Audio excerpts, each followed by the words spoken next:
उज्यालो radio नेटवर्कसँगै उज्यालो online र mobile एप्लिकेशनबाट एकसाथ प्रसारण भइरहेको नेपाल दर्पणमा साथी मल्लिका थापासँगै अर्जुन पोखरेलको नमस्कार।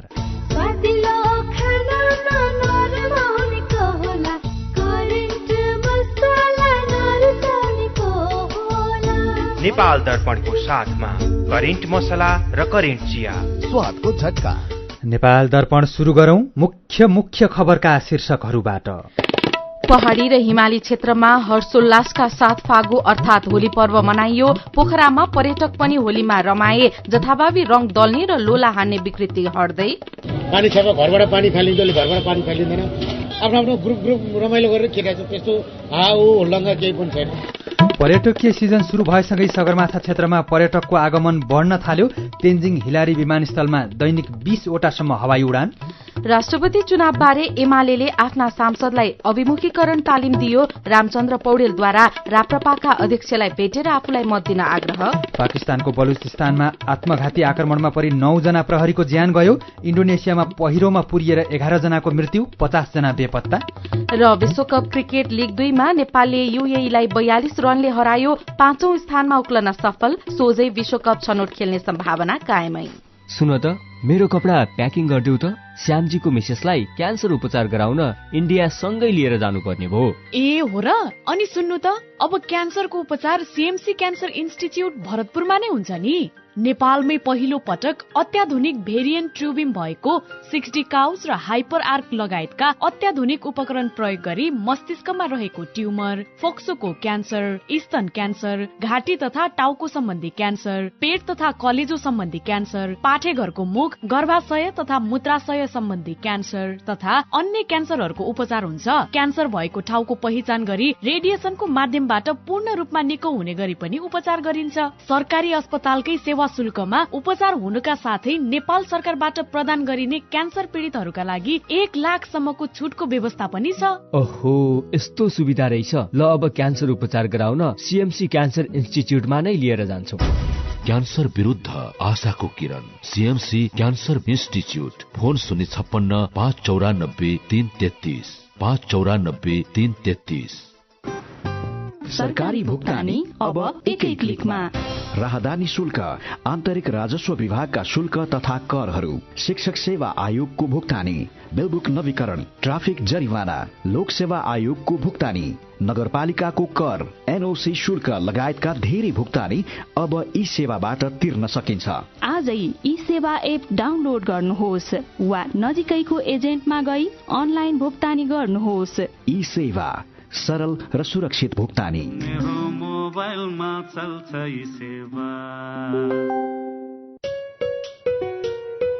खुसी कसरी खुसी हुन्छ जब बढ्ने छैन कोही। आफ्नो भन्दैमा आफ्नो हुन सम्पर्कमा बस्या खै। सम्पर्कका लागि बलियो आधार नेपाल टेलिकम हो राष्ट्रकै सञ्चार। सम्पर्कको आधार राष्ट्रको सञ्चार। नेपाल टेलिकम राष्ट्रको सञ्चार। नेपाल टेलिकम राष्ट्रको सञ्चार। नेपाल दर्पणमा अब खबरको सिलसिला। आज पहाडी र हिमाली क्षेत्रमा फागु अर्थात होली पर्व हर्ष उल्लासका साथ मनाइएको छ। असत्यमाथि सत्यको विजयको प्रतीक, पारिवारिक एवं सामाजिक एकताको पर्वका रूपमा फागु पर्व मनाउने प्रचलन छ। फागु पर्वमा एक आपसमा विभिन्न रंग तथा अबिर लगाएर मनाउने चलन छ। वसन्त ऋतुको आगमनसँगै आपसी मेलमिलाप र सद्भावनाको सन्देश लिई आउने फागु पर्व आज पहाडी जिल्लामा र भोलि तराईका जिल्लामा मनाइन्छ। यसैबीच फागु पूर्णिमा अर्थात होली पर्व केही वर्षदेखि मर्यादित हुन थालेको छ। केही वर्ष अघिसम्म फागु पूर्णिमामा 1 हप्ता अघिदेखि नै कतिपयले पानीले भरिएका लोलाले हिर्काउने गरेका थिए। काम विशेषले घर बाहिर निस्कन पर्नेलाई समस्या हुने गर्थ्यो। तर हिजो आज यस्तो विकृति क्रमशः अन्त्य हुन थालेको छ। अहिले होलीको दिन मात्रै समूह बनाएर आफू-आफूमा होली खेल्ने चलन बढ्दै गएको छ।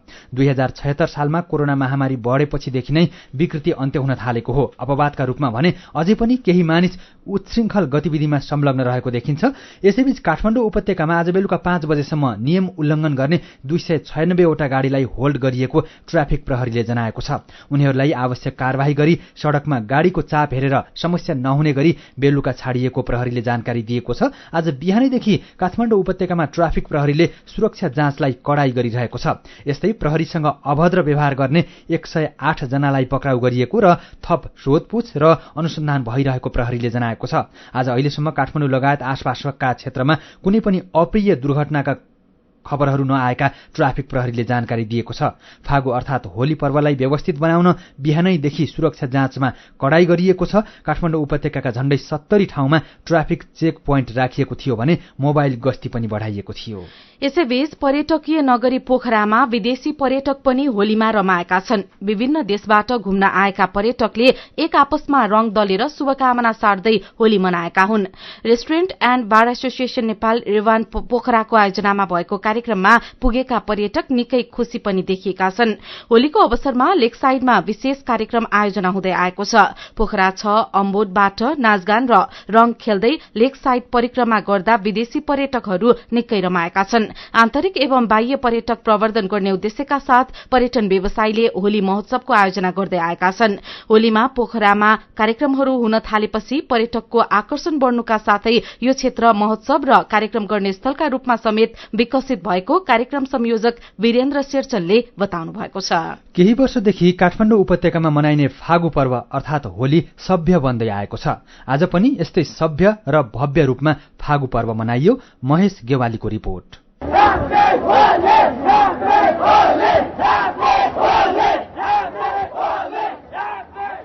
काठमाडौँका अरू ठाउँमा जस्तै बसन्तपुरमा यस वर्ष पनि उत्साहपूर्वक फागु पर्व अर्थात् होली मनाइयो। बसन्तपुरको होलीमा युवा युवती, ज्येष्ठ नागरिक र बालबालिकाको पनि उत्तिकै उत्साहजनक सहभागिता थियो। गीतको तालमा नाच्दै र एक आपसमा रंग दलेर फागु पर्व मनाउनेहरूको उत्साहले बसन्तपुर क्षेत्र दिनभर रंगीन बन्यो। साथीहरूसँग फागु पर्व मनाउँदै गर्नुभएकी बसन्तपुरकै सेलिना जोशी। डान्सहरू गीतहरू भइरहेछ र रमाइलो भइरहेछ। फर्स्टमा चाहिँ हामी यता आयौँ होइन, 100जना मान्छेहरू नै आइरहेछ, त्यही भएर रङ लगायो, गीत बजाएर नाचिरहेछौँ बिहानदेखि। हाइप पनि छ अनि रमाइलो पनि भइरहेछ। थकाइ चाहिँ लाग्दैन हामीलाई, किनभने मान्छेहरू यति धेरै आइरहेछ, सबले रमाइलो गरिरहेछ अनि हामी पनि रमाइलो भएकोले केही थकाइ चाहिँ लाग्दैन, रमाइलो गरिरहेछ। मैले पनि पहिला भन्दा चाहिँ यसपालि रमाइलो छ। देशका अरू ठाउँमा जस्तै काठमाडौँका चोक, गल्ली र घर घरमा पनि होली खेल्नेहरूको रौनक देखियो। धेरै भीड़भाड़ नरुचाउनेले आआफ्ना टोल, साथी संगी र छिमेकी बीच एक आपसमा रंग अबिर दलेर फागु पर्वको रौनकको मजा लिए। काठमाडौँ महाबौद्धका प्रबल श्रेष्ठले पनि यसै गरी फागु पर्व मनाउनु भयो। अब नर्मल तरिकाले सधैँ यसरी नै हो नि। पछि पानी खेलेन, होली घर घरको परिवार खेल्यो, बाहिर गएर एकछिन होलाल हेऱ्यौ, अब आफ्नो घरमा आयौँ, अब है सक्यो आएको पानी छ। घरबाट पानी फालिन्थ्यो, घरबाट पानी फालिँदैन, टोल टोलमा खेलिन्थ्यो, टोल टोलमा गइन्थ्यो होइन। अब चाहिँ अब सिमिटी एरिया तोके नि यहाँ खेल्ने भनेर, जस्तै बसन्तपुर, इन्द्रचोक, अब त्यहाँ सबै अब काठमाडौँको सबै पब्लिक आज यति भिड छ, लाखौँ मान्छे छ त्यहाँ। पहिलाको भिडभन्दा अहिले धेरै भिड छ। अहिले यङ जेनेरेसनहरू भयङ्करै छ, भयङ्करै धेरै धेरै भिड त्यहाँ खेलिएन। हामी आफ्नो आफ्नो ग्रुप रमाइलो गरेर खेलिरहेको छ। त्यस्तो हाउ हुल्लङ्गा केही पनि छैन। ठाउँ ठाउँमा फागु अर्थात् होली विशेष विभिन्न कार्यक्रम भए। सडकमा पनि होली खेल्न हिँड्नेहरूकै भीड़ देखियो। फागुमा रमाउनेहरूको भीड़मा किशोर किशोरी र बालबालिका धेरै देखिन्थे। हातमा पिचकारी र रंग बोकेर साथीसँगै होली खेल्दै गरेका मैती देवीका 14 वर्षीय रोहन कोइराला। हामीले पहिला सुरु लोला किने होइन, 50 रुपियाँको 5वटा प्याकेट आयो। अनि त्यसपछि स्कुल आयो, खेल्यो, अब घर जानु। धेरै रमाइलो भइरहेछ। पहिलाको वर्ष भएको थिएन, अहिले पालि सबै साथीहरूसँग खेल्न पाइरहेछ। कति पछि खेलेर रमाइलो लागिरहेछ। ठाउँ ठाउँमा भएका होली विशेष कार्यक्रमबाट विदेशी पर्यटकले पनि फागु पर्वको मजा लिए। सामूहिक रूपमा फागु अर्थात् होली मनाउने चलनले पनि आपसी सद्भाव बढाउन मद्दत पुगेको छ। यस्तै कार्यक्रममा पहिलो पटक होली खेल्दा निकै रमाइलो भएको बताउनुहुन्छ काठमाडौँको रातोपुल बस्ने बजाङको बिथडचेर गाउँपालिकाका मनिष बोहरा। रमाइलो छ। रमाइलो होली त अब एउटा साथीहरूसँग रमाइलो गर्न पाछ होइन। नाच्न गाउन आफ्नो दिमागमा भएको स्ट्रेसहरूलाई चाहिँ केही हदसम्म भए नि टाढा गर्न पाइएको छ। खुसी छ, रमाइलो छ। चिनेको नचिनेको मान्छेहरूसँग घुलमिल हुँदै गर्दै साथीहरूसँग साथी सर्कलहरू पनि बढ्दैछ के यो सबै समुदाय सबै वर्ग होइन सबैले समेट्छ कि यसले बहुसंस्कृतिलाई बहुभाषालाई बहुधर्महरूलाई सबैले समेटेर सबै मानिसहरूलाई समेटेर एउटा मनाउने प्लेटफर्म भनेको होली लाग्छ मलाई। होलीको रौनक समेटिएको रिपोर्टपछि अब पर्यटनको खबर। पर्यटकीय सिजन शुरू भएसँगै सगरमाथा क्षेत्रमा पर्यटकको आगमन बढ़न थालेको छ। विश्वको सर्वोच्च शिखर सगरमाथा लगायत अन्य हिमाली मनोरम दृश्यको अवलोकन गर्न आउने पर्यटकको आगमन दिन प्रतिदिन बढ़न थालेको हो। फागुनदेखि शुरू भएर जेठको मध्यसम्म चल्ने यो सिजनका लागि चहल पहल शुरू भएको नाम्चेका पर्यटन व्यवसायी लामाकाजी शेर्पाले बताउनुभयो। जाडो महिनामा लगभग शून्य बनेको खुम्बु क्षेत्रमा फागुन लागेसँगै पर्यटकको आवागमन बाक्लिएको हो। अहिले दैनिक 100 जनाको हाराहारीमा पर्यटक सगरमाथा क्षेत्र पुग्न थालेको सगरमाथा राष्ट्रिय निकुञ्ज नाम्चे सोलुखुम्बुले जनाएको छ। हवाई मार्ग प्रयोग गरी पुग्ने पर्यटकका कारण तेन्जिङ हिलारी विमानस्थलमा उडान संख्या दिन प्रतिदिन बढ़िरहेको नागरिक उड्डयन प्राधिकरण लुक्लाले जनाएको छ। पछिल्लो एक हप्ता यता दैनिक 20 वटासम्म उडान हुने गरेको नागरिक उड्डयन प्राधिकरण लुक्लाका प्रमुख महेश श्रेष्ठले जानकारी दिनुभयो। पदमार्गको मौसम शुरू भएसँगै पर्यटन मार्गमा पर्ने लुक्ला, जोरसल्ले, फाग्दिङ, नाम्चे, खुम्जुङ, तेङबोचे लगायतका ठाउँमा रहेका होटलमा पनि चहल पहल शुरू भएको छ। यसैबीच कचारकी राजकुमारी आस्मा आल्थानी अन्नपूर्ण प्रथम हिमाल आरोहणको लागि आज म्याग्दी पुग्नु भएको छ।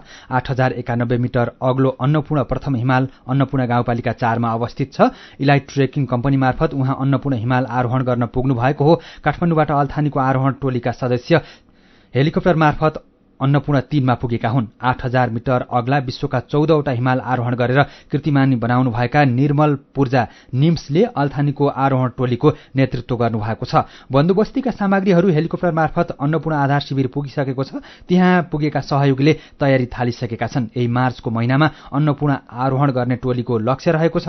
राजकुमारी अल्थानीले यसअघि सगरमाथा, धौलागिरी, कञ्चनजंघा, लोत्से, आमा दवलम, मनासलु, केटु लगायतका हिमालको आरोहण गरिसक्नु भएको छ। सीधा कुरा प्रष्ट विचार, यो हो उज्यालो रेडियो नेटवर्क। नेपाल दर्पणमा खबरको सिलसिला बाँकी नै छ, सुन्दै गर्नुहोला। एचआईभी का बारेमा खुलेर कुरा गरौं। एचआईभी खराब आचरणको नतिजा नभई असावधानीको परिणाम हो। तसर्थ यसबाट बच्न असुरक्षित यौन सम्पर्क नराखौं। अन्य व्यक्तिले प्रयोग गरेका धारिला औजार जस्तै छुरी, दारी काट्ने ब्लेड प्रयोग नगरौं र रगत चढाउनु पर्ने अवस्था भएमा परीक्षण गरेको रगत मात्र चढाउँ। संक्रमित भइसकेकालाई समयमै उपचारमा लगाउँ र अकालमै हुन सक्ने मृत्युबाट जोगाउँ। समयमै उपचार गर्नाले संक्रमित गर्भवती महिलाले पनि स्वस्थ बच्चा जन्माउन सक्छिन्। Nepal youth foundation, 12+ Lumbini plus र मकवानपुर महिला समूह। तिमीले पनि पाउने मलाई पनि आउने, आउने कुरो आएपछि मन भयो रमाउने। आइएमई पे रिफर गरिदे, मलाई पनि फाइदा अनि तिमीलाई पनि छ। आइएमई पे रिफर गरिदे, मलाई पनि फाइदा अनि तिमीलाई पनि छ। IME pay refer and earn offer. IME pay mobile एपलाई आफ्नो साथी सर्कलमा रिफर गरी रिफर गर्ने र सो रिफर एक्सेप्ट गर्ने दुवैले पाउनुहोस् 25-25 रुपैयाँ। 1 करोड 50 लाखको नगद पुरस्कार सहित पहिलो अन्तर्राष्ट्रिय नेपाली डान्स रियालिटी सो मेरो डान्स युनिभर्स। नृत्य जगतका सुप्रसिद्ध कलाकारहरू लिएर हामी आउँदैछौँ तपाईँको सहरमा। के तपाईँमा छ नृत्यको सोख? तयार हुनुहोस्। दमक अडिसन यही फागुन 20 र 21 गते, काठमाडौँ अडिसन फागुन 27 र 28। मेरो डान्स युनिभर्स।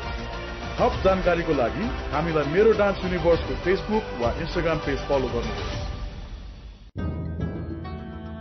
सुनिश्चित भविष्य मात्र होइन बचत, आर्थिक स्वतन्त्रता हो, आत्मविश्वास हो, आत्मा सम्मान हो, सम्पन्न जीवन हो। बचत बचत गरौँ, बचत गरौँ, बचत गरौँ, बचत गरौँ।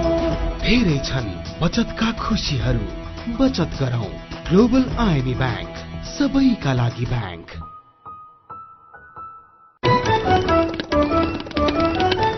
उज्यालो रेडियो नेटवर्कबाट प्रसारण भइरहेको नेपाल दर्पणमा तपाईंलाई फेरि स्वागत छ। यतिन्जेल हामीले पहाडी र हिमाली क्षेत्रमा हर्षोल्लासका साथ फागु अर्थात होली पर्व मनाइयो। पर्यटकीय सिजन शुरू भएसँगै सगरमाथा क्षेत्रमा पर्यटकको आगमन बढ्न थाल्यो लगायतका खबर प्रस्तुत गर्यौं।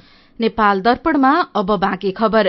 प्रधानमन्त्री पुष्पकमल दाहाल प्रचण्डले अस्ति शनिबार निधन हुनुभएका नेकपा एकीकृत समाजवादीका नेता सरोज कुमार उपाध्यायप्रति श्रद्धाञ्जली अर्पण गर्नुभएको छ। एकीकृत समाजवादीको केन्द्रीय कार्यालय आलोकनगरमा पुगेर प्रधानमन्त्री दाहालले नेता उपाध्यायप्रति श्रद्धाञ्जली अर्पण गर्नुभएको हो।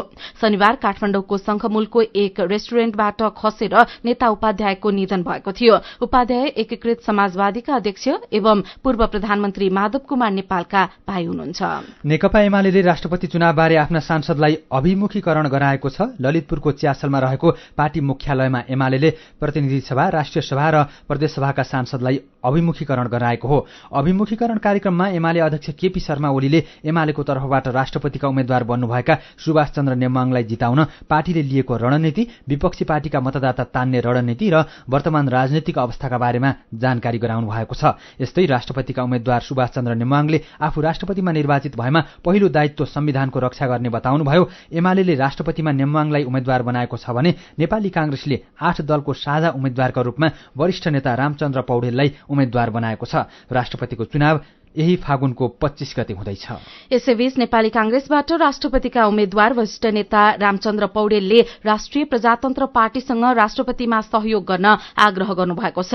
आज राप्रपा पार्टी कार्यालय पुगेर वरिष्ठ नेता पौडेलले राष्ट्रपतिमा आफूलाई समर्थन गर्न आग्रह गर्दै राप्रपा अध्यक्ष राजेन्द्र प्रसाद लिङदेनसँग भेट गर्नुभएको हो। भेटपछि संचारकर्मीहरूसँग कुरा गर्दै कांग्रेसका उपसभापति पूर्णबहादुर खड्काले नेता पौडेल संविधानको रक्षा गर्न सक्ने पात्र भएकाले राप्रपासँग भोट मागेको बताउनुभयो। उहाँले राप्रपाले सकारात्मक जवाफ दिँदै अग्रिम शुभकामना पनि दिएको बताउनुभयो। यसैबीच राष्ट्रपति चुनावको लागि आज राति 12 बजेदेखि प्रचार प्रसार गर्न नपाइने भएको छ। निर्वाचन आयोगका अनुसार राष्ट्रपति चुनावलाई स्वच्छ, स्वतन्त्र, निष्पक्ष, विश्वसनीय, पारदर्शी तथा भयमुक्त वातावरणमा सम्पन्न गर्न आज राति 12 बजेदेखि मतदान हुने दिन आउँदो 25 गते बिहिबार मतदान केन्द्र बन्द नभएसम्मको लागि प्रचार प्रसार गर्न निषेध गरिएको छ। धान उत्पादनमा लागत घटाउन झापामा छरुवा प्रविधिबाट धान खेतीको परीक्षण खेती गरिएको छ। कृषि ज्ञान केन्द्र झापाले जिल्लाका केही स्थानमा ड्रम सीडर मेसिनको प्रयोग गरी छरुवा प्रविधिबाट धान बालीको परीक्षण खेती थालेको हो।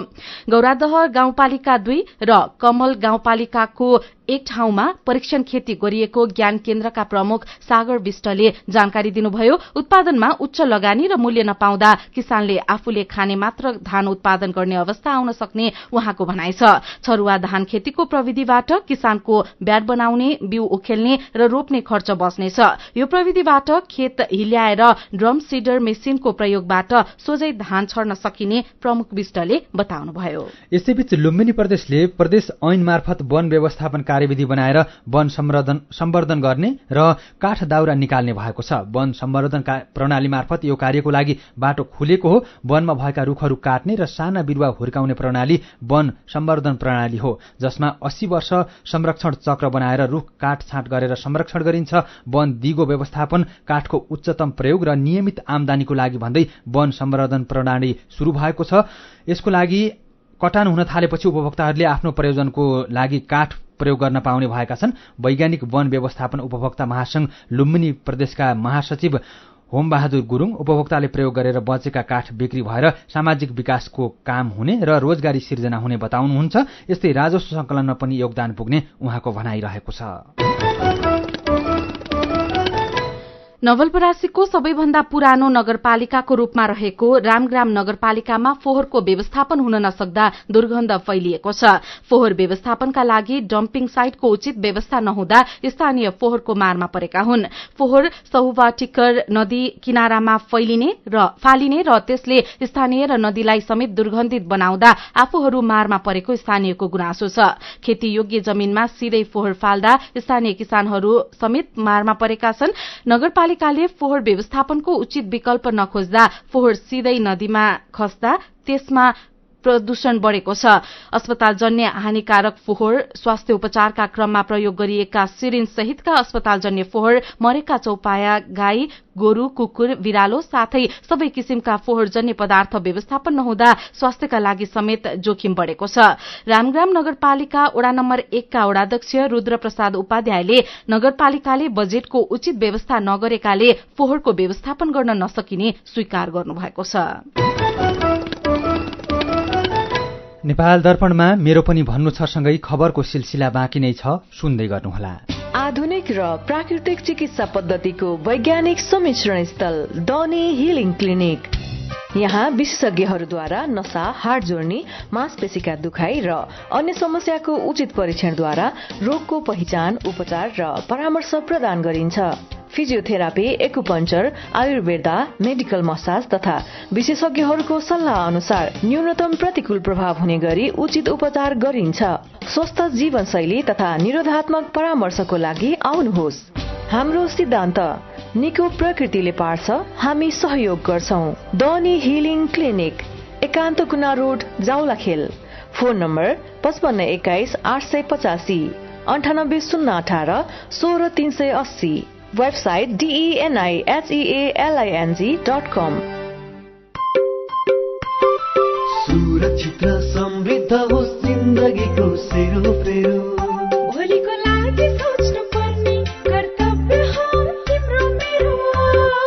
ढुक्क हुन भोलिलाई बिमा गरौँ है, नेशनल लाइफ इन्सुरेन्समा बिमा गरौँ है। विगत 35 वर्षदेखि सञ्चालनरत नेपालकै पहिलो अग्रणी जीवन बीमा company national life insurance company, अजिमपाट, काठमाडौँ। तातोले झन्डै जिब्रो चाहियो। मलाई 1 लाख रुपैयाँ दिनु न। पहिला मलाई हँसाएर देखाऊ। मैले तपाईलाई हँसा भने तपाईले मलाई 1 लाख रुपैयाँ दिनुहुन्छ? मैले दिने होइन नि त, जस्मिन पेन्ट्सले दिन्छ। जस्मिन कुल कमेडी फुल। तपाई पनि स्ट्यान्ड अप कमेडी खिचेर पठाइहाल्नुहोस् है। पहिलो हुनुभयो भने 1 लाख, दोस्रो हुनुभयो भने 50,000 र तेस्रो हुनुभयो भने 25,000 नगद पुरस्कार पाउनुहुन्छ। थप जानकारीको लागि जस्मिन पेन्ट्सको आधिकारिक फेसबुक पेज जस्मिन पेन्ट्स नेपाल फलो गर्नुहोला वा 98 024 86 385 मा व्हाट्सएप, भाइबर वा सिधै सम्पर्क गर्नुहोला। नेपाली मनको नेपाली रङ, जस्मिन पेन्ट्स। उज्यालो रेडियो नेटवर्क मार्फत देशभरिका विभिन्न एफएम स्टेशन तथा उज्यालो अनलाइन र मोबाइल एप्लिकेशनमा प्रसारण भइरहेको नेपाल दर्पणमा तपाईंलाई फेरि स्वागत छ। अब बाँकी खबर। जिल्ला कारागार कार्यालय रामेछापमा क्षमताभन्दा दोब्बर बढ़ी कैदीबन्दी राख्दा कारागार परिसर अस्तव्यस्त बन्दै गएको छ। रामेछापको पुरानो सदरमुकाम रामेछाप डाँडामा रहेको कारागार कार्यालय भवन 150 जना कैदीबन्दी अट्न सक्ने क्षमताको भए तापनि अहिले 335 जना कैदीबन्दी राखिएको छ। विभिन्न अपराधमा सजाय भोग्दै आएका कैदीबन्दीहरूलाई बाहिरी जिल्लाबाट रामेछाप पठाउन थालेपछि कारागारको क्षमताभन्दा बढ़ी कैदीबन्दी राख्नुपर्ने अवस्था सिर्जना भएको जिल्ला कारागार कार्यालय रामेछापका प्रमुख रूपलाल तामाङले जानकारी दिनुभयो। कैदीबन्दी बढ़ी हुँदा खानेपानीको र शौचालयको समेत अभाव देखिएको छ। जुम्लाको पातारासी गाउँपालिकामा हाई अल्टिट्युड तालिम केन्द्र निर्माण हुने भएको छ। पातारासी 3 को लोटचौरमा निर्माण हुने केन्द्रको लागि चालू आर्थिक वर्षमा संघीय सरकारबाट 50 लाख रुपियाँ बजेट विनियोजन भएको छ। पातारासी गाउँपालिकाका उपाध्यक्ष जनमाया रोकायाले उपभोक्ता समिति मार्फत केन्द्रको निर्माण हुने जानकारी दिनुभयो। केन्द्र कर्णालीकै नमूना भएको पातारासी गाउँपालिकाका अध्यक्ष पूर्ण सिंह बोहराले बताउनुभयो। कुहिएर अमिलो भएपछि हुम्लाको श्रीनगर डिपोले आज 27 क्विन्टल 90 किलो चामल नष्ट गरेको छ। 2 वर्ष अघिदेखि थन्क्याएर राखिएको चामल जिल्ला खाद्य संस्थानका प्रतिनिधिको रोहबरमा नष्ट गरिएको हो। डोटीको बडीकेदार गाउँपालिकाले 32 वटा सामुदायिक आधारभूत विद्यालयलाई इन्टरनेट सेवाको लागि वाइफाई डिभाइस वितरण गरेको छ। पालिकाले संघीय सरकारसँग गरेको सम्झौता अनुसार दूरसञ्चार प्राधिकरणको सहयोगमा 4G सेवा चल्ने सिम कार्ड सहितको वाइफाई डिभाइस वितरण गरेको हो। मेरो पनि भन्नु छ। जाजरकोटको जुनी चाँदे गाउँपालिका 7 का 14 वर्षका अनमोल रोका मगर झाडा पखालाबाट सिकिस्त भएपछि उपचारका लागि डोकोमा बोकेर सुर्खेत पठाउन लागेको तस्विर उज्यालो अनलाइनमा हेरेर मार्च मगरले लेख्नु भएको छ। जाजरकोट मात्र होइन, धेरै जसो जिल्लामा यस्तै तस्विर देख्छु अनि मन भारी भएर आँसु खस्छ। यदि देशमा परिवर्तन आउँथ्यो भने मेरो तर्फबाट मैले गर्न सक्ने सबै थोक गर्ने थिए। अनुपा खतिवड़ाको प्रतिक्रिया छ, नागरिकको बिजोग छ, नेताहरू भने कुर्सीका लागि लडाईँ लडिरहेका छन्। यस्तै छ नेपालमा भन्दै ज्योति राई लेख्नुहुन्छ, विकट गाउँमा सेवा सुविधा उपलब्ध गराउन सरकारले सकेको छैन। नागरिकले दुःख र शास्ति पाइरहँदा समेत नेतृत्व तहको ध्यान चाहिँ यसतर्फ किन जान नसकेको होला। राम विवश पनि राजनैतिक दल र नेताहरूलाई प्रश्न गर्दै लेख्नुहुन्छ, महँगी नियन्त्रण र बैंकको चर्को ब्याजदरको बारेमा गठबन्धन गरेका छौ। सीमाना दिनहौ मिचिरहेको छ, के यसलाई रोक्नका लागि गठबन्धन गरेका छौ? कसरी नागरिकलाई मूर्ख बनाउन सकिन्छ भन्ने विषयमा मात्रै नेता र दलहरू केन्द्रित हुने हो? फागु अर्थात होली पर्वको शुभकामना दिँदै श्याम रेग्मीले लेख्नु भएको छ, रंगको पर्व होलीले देशमा व्याप्त अस्थिर राजनीतिक परिवेश अन्त्यको आशा पलाओस्, सबैलाई शुभकामना। अनि विनोद दवाडी लेख्नुहुन्छ, रंग दल्नेहरूसँग भन्दा रंग बदल्नेसँग डराउने दिन आएको छ, अरूलाई विश्वास गर्नु अघि एकपटक सोच्ने गरौं। विचारका लागि तपाईलाई धन्यवाद। मेरो पनि भन्नु छ। मेरो पनि भन्नु छ प्रस्तुत गर्दै हुनुहुन्थ्यो साथी दीपा तिमल सिन्हा। नेपाल दर्पणमा अब विदेशको खबर। पाकिस्तानको बलुचिस्तानमा आत्मघाती आक्रमणमा परेर 9 जना प्रहरीको ज्यान गएको छ। 10 जना घाइते भएका बीबीसी उर्दूले जनाएको छ। प्रहरी बोकेको गाड़ी एक पुल नजिकै पुगेपछि मोटरसाइकलमा आएका आक्रमणकारीले विस्फोट गराएका खबरमा उल्लेख छ। गाड़ीमा सवार सुरक्षाकर्मीहरू हिजो सकिएको सीवी मेलामा ड्यूटी गरी क्वेटातर्फ फर्किरहेका थिए। बलुचिस्तानका मुख्यमन्त्री मीर अब्दुल कुदौस बिन जेन्जोले सुरक्षाकर्मीको गाड़ीमा भएको बम विस्फोटको निन्दा गर्नुका साथै यसलाई आतंकवादी कार्यको संज्ञा दिँदै मृतक र घाइतेका परिवारप्रति गहिरो दुःख र समवेदना व्यक्त गर्नुभएको छ। पाकिस्तानमा पछिल्लो समय सुरक्षा बललाई निशाना बनाएर आक्रमण बढ़न थालेका छन्। यसैबीच इण्डोनेसियामा बाढ़ी पहिरोमा परेर 11 जनाको ज्यान गएको छ। कैयौं नागरिक बेपत्ता भएका छन्। नेशनल डिजास्टर मिटिगेशन एजेन्सीका प्रवक्ता अब्दुल मुहारीले रियाउ टापुमा 11 वटा शव भेटिएको र 50 जना हराइरहेको बताउनु भएको छ। पहिरोले दर्जनौं घरहरू पुरेको छ। पहिरो प्रभावित क्षेत्रमा सड़क, बिजुली र संचार सम्बन्ध विच्छेद हुँदा उद्धारमा कठिनाई भएको छ। अब खेल खबर। आईसीसी विश्वकप क्रिकेट लीग 2 अन्तर्गत त्रिदेशीय एक दिवसीय श्रृंखलामा नेपालले यूएईलाई 42 रनले हराएको छ। नेपालले दिएको 230 रनको लक्ष्य पछ्याएको यूएई 45 ओभरमा 187 रन बनाउँदा अल आउट भयो। यूएई निकै बलियो अवस्थामा रहेको बेला 44 ओभरमा दिपेन्द्र सिंह अरीले लगातार 2 विकेट लिएपछि खेल नेपालको पक्षमा परेको हो। यसअघि दुबई इन्टरनेशनल क्रिकेट स्टेडियममा टस जितेर ब्याटिङ गरेको नेपालले निर्धारित 50 ओभरमा 8 विकेट गुमाएर 229 रन बनायो। 68 रन बनाउँदा 5 विकेट गुमाएको अवस्थामा मध्यक्रमका ब्याटरले उत्कृष्ट ब्याटिङ गरेका थिए। नेपालका लागि भीम सार्कीले सर्वाधिक 70 रन बनाए। यस्तै आरिफ शेख 43, कुशल मल्ल 32 र सन्दीप लामिछाने 27 रनमा आउट भए। यो श्रृंखलामा नेपालले 4 खेल खेल्दा 3 वटामा जित निकाल्यो। नेपालले पपुवा न्यूगिनी पीएनजीलाई 2 वटै खेलमा हराउँदा यूएईसँग 1 मा जित र 1 मा हार बेहोर्यो। यो जितसँगै नेपालले सोझै विश्वकप छनौट खेल्ने सम्भावना कायमै राखेको छ। नेपाल लीग 2 को अंक तालिकाको 5औं स्थानमा समेत उक्लिएको छ। 32 खेल खेलेको नेपालको 32 अंक छ। उति नै खेल खेलेको यूएई 31 अंक सहित तालिकाको 6औं स्थानमा छ। पीएनजी 32 खेलमा 9 अंक सहित तालिकाको पुछारमा रहेको छ। लीग 2 को शीर्ष 3 मा रहने टीमले जिम्बाब्वेमा हुने 10 टीम सम्मिलित विश्वकप क्वालिफायर खेल्न पाउनेछ। स्कटल्याण्ड र ओमानले शीर्ष 2 मा रहेर विश्वकप छनौटमा स्थान पक्का गरिसकेका छन्। तेस्रो हुनको लागि नेपाल, यूएई र नामिबिया प्रतिस्पर्धामा छन्। 36 खेल खेलिसकेको नामिबिया 39 अंक सहित तेस्रो स्थानमा रहेको छ र नेपालले नामिबियालाई पछि पार्नको लागि अब बाँकी रहेका 4 वटै खेल जित्नुपर्नेछ। अब नेपालले बाँकी सबै खेल जितेमा लीग 2 मा तेस्रो हुने सम्भावना कायम रहन्छ। यदि हारेमा शीर्ष 5 मा रहेर एक दिवसीय मान्यता जोगाउने अवसर बाँकी रहन्छ।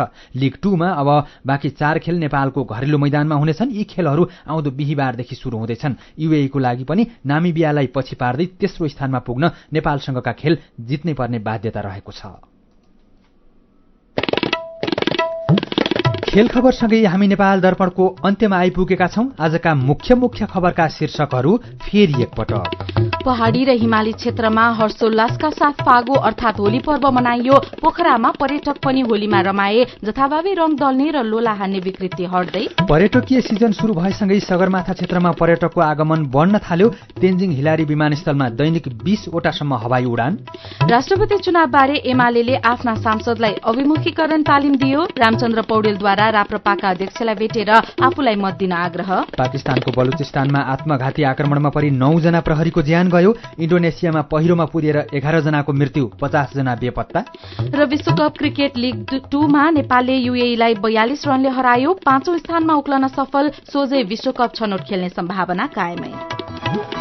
आजको नेपाल दर्पण सकिएको छ। प्राविधिक साथी संघर्ष विष्टसँगै हामी मल्लिका थापा र अर्जुन पोखरेल पनि विदा हुन्छौं। उज्यालोको मोबाइल एप्लिकेशन र अनलाइनमा प्रसारण भइरहेका रेडियो र अनलाइनका सामग्री भाइबरमा पनि उपलब्ध छन्। सुक्खा समयमा आगलागीको धेरै जोखिम हुने भएकोले आगो बाल्ने वस्तुको सुरक्षित प्रयोग गरौं। नमस्कार।